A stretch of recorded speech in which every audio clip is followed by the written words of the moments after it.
Diawali dengan temuan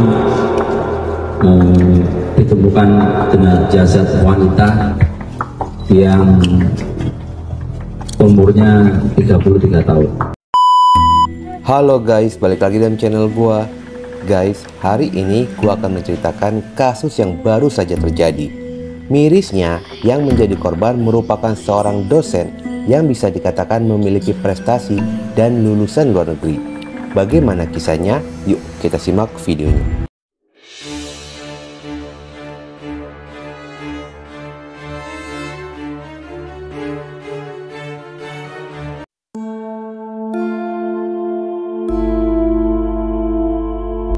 Sebelum kita pada kasusnya, gue ingin mengajak kalian untuk berkenalan dengan sosok korban. Korban ini bernama Wahyu Dian Silviani, berusia 33 tahun. Wanita ini kelahiran Mataram, Nusa Tenggara Barat, dan statusnya pun belum menikah. Diketahui jika Dian merupakan putri dari guru besar Universitas Mataram, Profesor Mohasil Tamzi.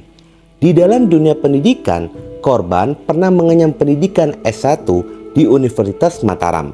Selanjutnya meneruskan pendidikan S2 atau Magister di Macquarie University, Sydney, Australia, dan lulus pada tahun 2016. Korban Dian mulai mengajar sebagai dosen UIN Raden Masai Surakarta pada tahun 2020 dan diangkat sebagai dosen PNS pada tahun 2021. Sudah mengajar selama 3 tahun. Selain dikenal sebagai seorang dosen yang memiliki prestasi, sosok Dian ini pun dikenal memiliki kepedulian yang tinggi terhadap lingkungan dan rasa setia kawan serta sosial kepada sesama. Selain itu, sosoknya pun dikenal sangat rendah hati. Walaupun lulusan luar negeri, tetapi dirinya mau bergaul dengan siapapun. Bahkan melakukan pekerjaan kecil seperti membungkus kado. Dia melakukannya dengan senang hati dan ikhlas serta bekerja dengan cerdas. Rencananya, Dian akan melanjutkan studi mengambil S3 di Inggris. Dia berhasil mendapatkan beasiswa setelah mengikuti serangkaian tes. Sebenarnya pada hari Jumat tanggal 25 Agustus 2023, Dian akan mengikuti tes wawancara beasiswa untuk melanjutkan studinya S3 di luar negeri. Namun terjadi kejadian mengerikan yang mengubur cita-citanya serta membuat luka yang mendalam berbagai pihak yang mengenal akan sosoknya.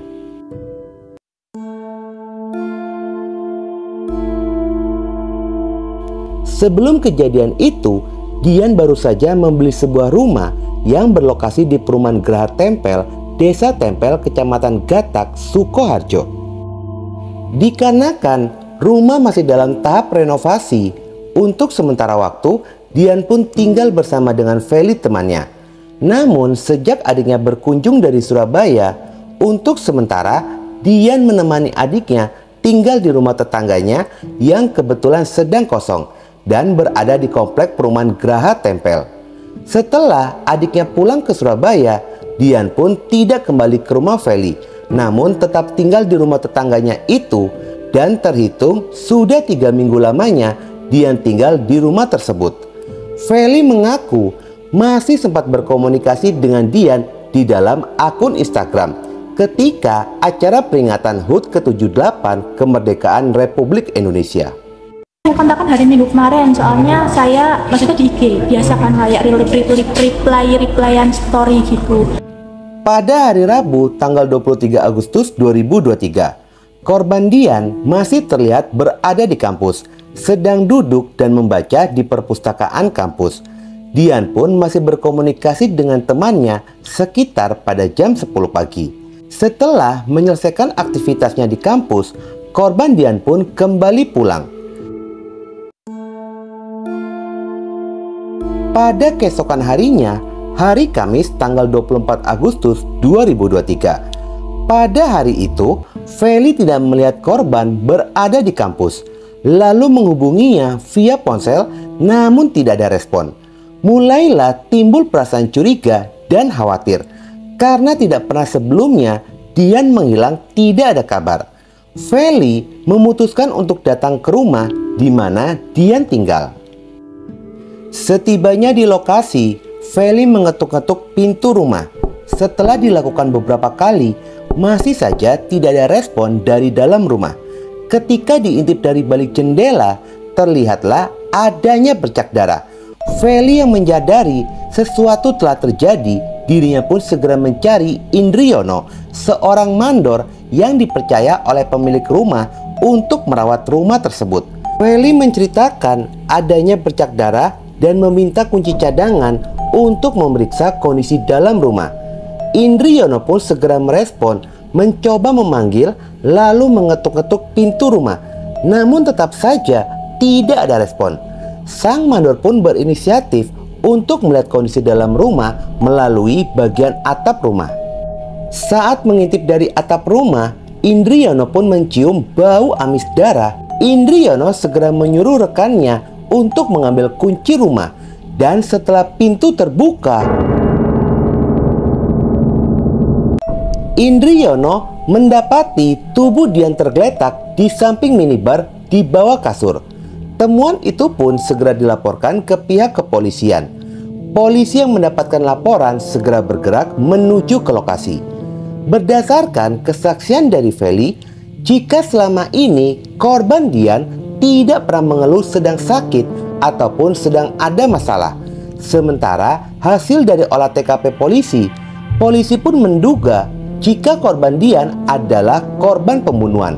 Melihat luka-luka yang diderita oleh korban identik dengan tindakan kekerasan.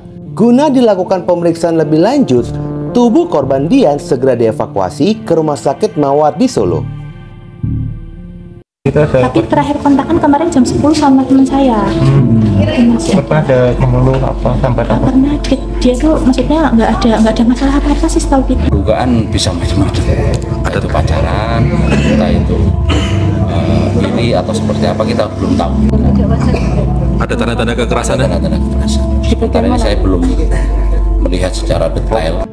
Hasil pemeriksaan forensik, luka kekerasan pada tubuh korban diantaranya lebam pada bagian paha kanan, luka tikaman pada bagian dada kanan, luka sabetan sajam di bagian pelipis kiri hingga kanan, dan sejumlah sayatan di tubuh korban.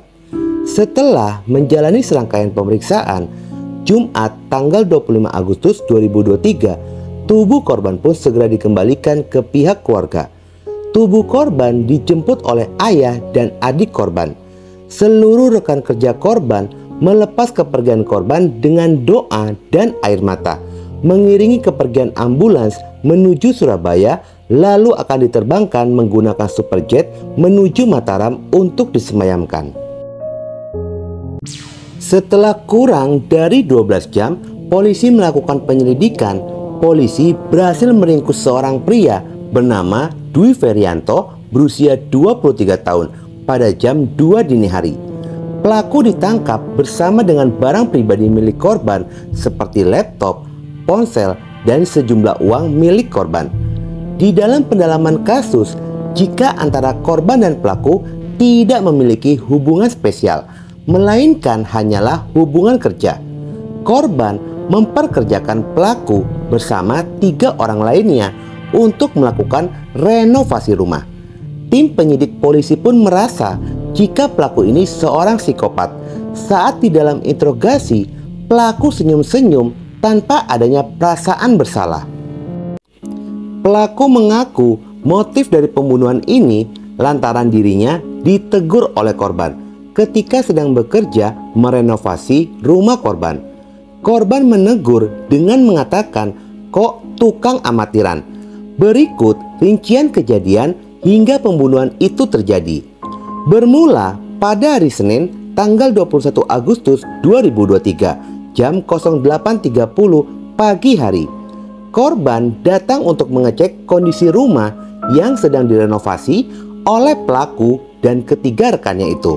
Setelah 30 menit korban meninjau pekerjaan, korban pun merasa kecewa dengan pekerjaan penataan batu bata yang dikerjakan oleh pelaku dan ketiga rekannya itu, dengan mengatakan, "Kok tukang amatiran?" Setelah itu pun korban pergi.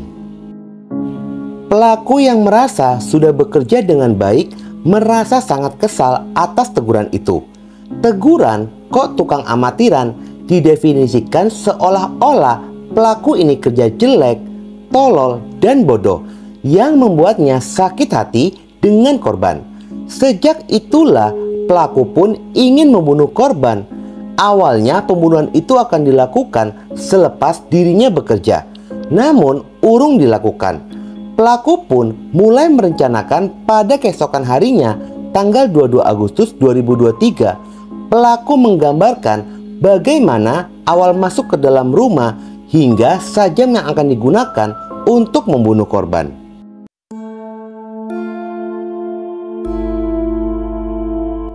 Pada malam harinya, pelaku datang ke rumah korban dengan berjalan kaki. Dan setibanya di lokasi, pelaku segera memakai buff muka serta menggunakan sarung tangan medis. Dia pun naik ke atap rumah melalui pagar samping kanan. Kemudian masuk ke dalam rumah melalui tempat penampungan air yang berada di atap rumah. Singkat cerita, pelaku pun sudah berada di dalam rumah. Pada saat itu, korban Dian tengah tertidur di atas kasur yang terletak di ruang tamu rumah.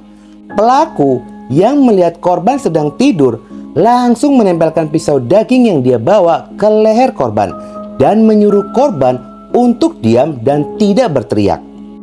Korban yang terkejut spontan berteriak.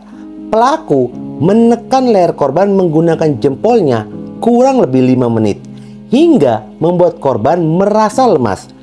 Pelaku melepaskan jempol sambil mengeluarkan kata-kata ancaman. "Kamu pilih diam, tak biarkan hidup, atau kamu berteriak, tak habisi sekarang." Korban yang mendapatkan ancaman justru berteriak dan melakukan perlawanan, berusaha mengambil sajam pisau daging dari tangan pelaku. Pelaku yang mendapatkan perlawanan akhirnya menikam dan menyabetkan sajam pisau ke beberapa bagian tubuh korban, yang membuat korban mengalami pendarahan hebat dan meninggal dunia. Lalu pelaku menutupi tubuh korban menggunakan kasur dan membersihkan diri di dalam kamar mandi. Setelah itu mengambil barang-barang pribadi milik korban lalu pergi meninggalkan rumah. Pelaku yang kembali ke rumahnya memasukkan pakaian yang dipenuhi dengan darah ke dalam plastik, lalu berkendara menggunakan motor menuju persawahan Lord Dewo. Di sanalah pelaku membakar pakaian tersebut. Selanjutnya, pelaku pun menuju sungai di selatan stasiun Gawok. Tujuannya untuk membuang sajam pisau yang digunakan untuk membunuh korban. Karena kerjanya jelek, ditawar-tawarin, dipikul-pikulin, ya semacam itulah. Anda dikatain jelek gitu kerjanya? Ya. Terus kenapa kok ingin menguasai hartanya? Cuma terlintas di pikiran mengambil. Sudah direncanakan? Sudah. Pelaku sendiri terjerat dengan pasal berlapis dan pembunuhan ini pun dikategorikan pembunuhan berencana dengan ancaman maksimal pidana mati. Sabtu tanggal 26 Agustus 2023, tubuh korban pun dibawa oleh sanak keluarga dan berbagai pihak yang mengenal akan sosok korban. Isak tangis keluarga mengiringi membawa tubuh korban ke tempat peristirahatan terakhirnya. Guys, secara pribadi gua nggak percaya dengan pengakuan dari pelaku. Atau bisa jadi korban sampai mengeluarkan perkataan itu dikarenakan sudah sering pelaku ini melakukan kesalahan dalam bekerja. Semoga korban diampuni segala dosanya dan keluarga pun diberikan ketabahan. Oke guys, sekian dulu video gua hari ini dan jangan lupa ikuti terus video gua. Oke?